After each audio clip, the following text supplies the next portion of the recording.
Perkenalkan, saya perwakilan dari kelompok 2, kelas C, program studi administrasi kesehatan. Di sini saya sebagai moderator, dan di sini materi yang akan kami bawakan ialah ciri bahasa Indonesia ragam ilmiah. Adapun anggota kelompok kami ialah yang pertama atas nama Melinda sebagai pemateri pertama, dan yang kedua ialah Juniastini Limpadang sebagai pemateri kedua, dan yang ketiga Vina Febrianti sebagai pemateri ketiga alias saya sendiri. Oleh karena itu, untuk mempersingkat waktu, maka saya segera alihkan ke pemateri pertama. Sebelum kita masuk ke materi, perkenankan saya untuk menjelaskan terlebih dahulu tentang bahasa Indonesia ragam ilmiah. Apa sih pengertian bahasa Indonesia ragam ilmiah itu?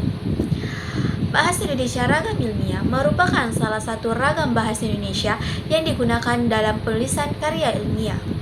Sebagai bahasa yang digunakan untuk memaparkan fakta, konsep, prinsip, teori, ataupun gabungan dari keempatnya. Bahasa Indonesia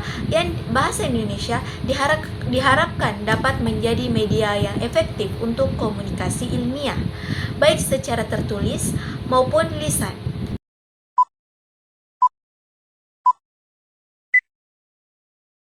Terima kasih kepada moderator telah memberikan kepada saya untuk menjelaskan cendekia, lugas, dan jelas. Yang pertama, saya akan menjelaskan tentang cendekia. Apa sih cendekia itu? Cendekia artinya menyampaikan pertanyaan dengan logis, teliti, dan tepat sehingga gagasan yang disampaikan dapat diterima dengan mudah. Contohnya, menurut aku, kalau sering makan gorengan pasti akan bikin badan jadi gampang sakit. Itu contoh yang salah. Apa sih contoh yang benar? Contoh yang benar adalah konsumsi gorengan secara berlebihan dapat meningkatkan risiko gangguan kesehatan. Mengapa dikatakan dengan contoh yang benar? Dikarenakan contoh tersebut adalah contoh yang logis dan teliti dan dapat dipahami dengan mudah.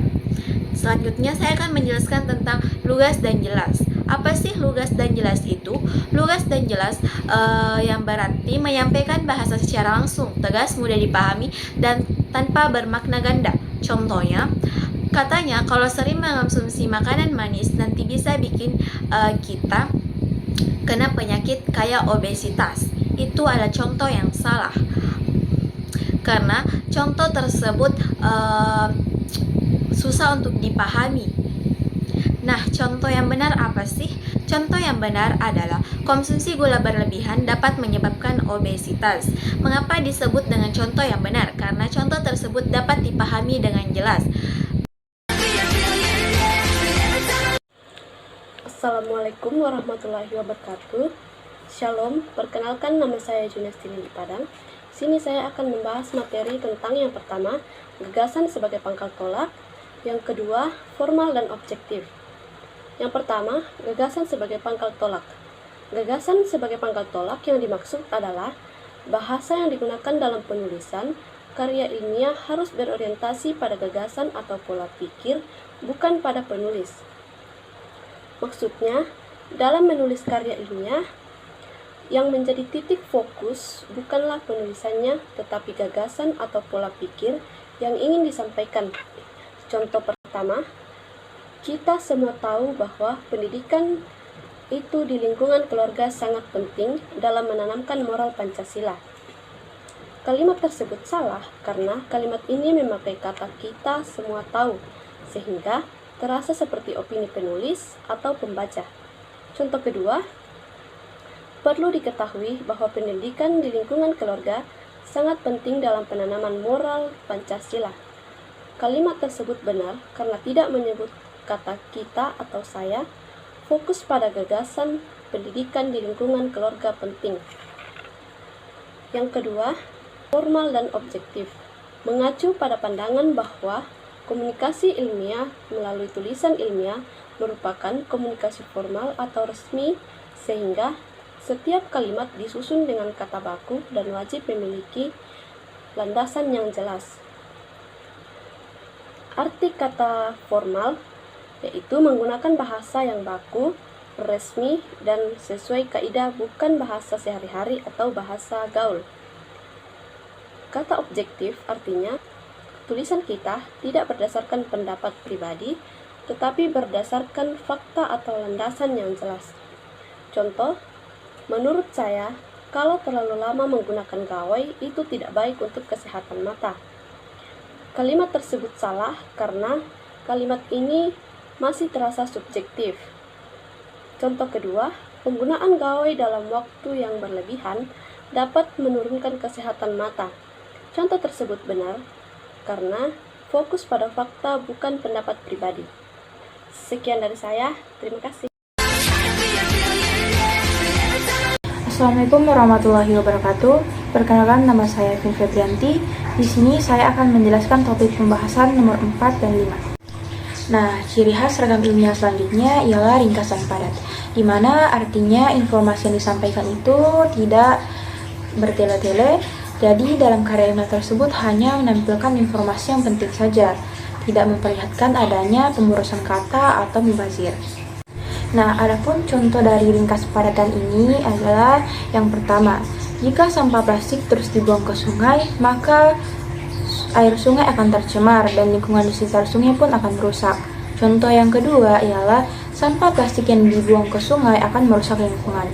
Nah, yang pertama ini kenapa dikatakan salah? Karena dalam contoh yang pertama terlihat bahwa adanya pemborosan kata, terlalu bertele-tele, sehingga ini contoh yang salah.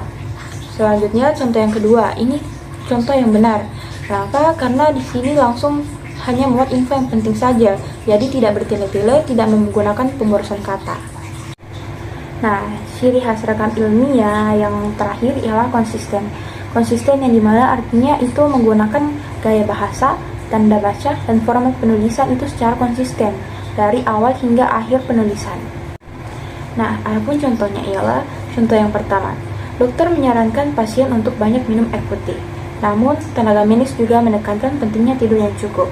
Nah, contoh yang kedua ialah dokter menyarankan pasien untuk berbanyak minum air putih. Namun, dokter itu juga menekankan pentingnya tidur yang cukup. Nah, perbedaannya hanya dalam satu kalimat, yaitu dokter dan tenaga medis. Kenapa contoh yang pertama itu dikatakan salah? Karena pada kalimat yang awal dia menggunakan kata dokter, namun pada kalimat yang kedua dia menggunakan kata tenaga medis, yang itu artinya tidak konsisten. Nah, kenapa contoh yang kedua ini benar? Karena dia konsisten, penulisannya itu konsisten. Pertama dia menggunakan kata dokter, nah di kalimat kedua dia juga menggunakan kata dokter. Jadi ini contoh yang konsisten karena penggunaan gaya bahasanya itu sama. Nah, jadi konsisten. Dengan berakhirnya materi terkait ciri bahasa Indonesia ragam ilmiah, maka berakhir pula presentasi kami kali ini.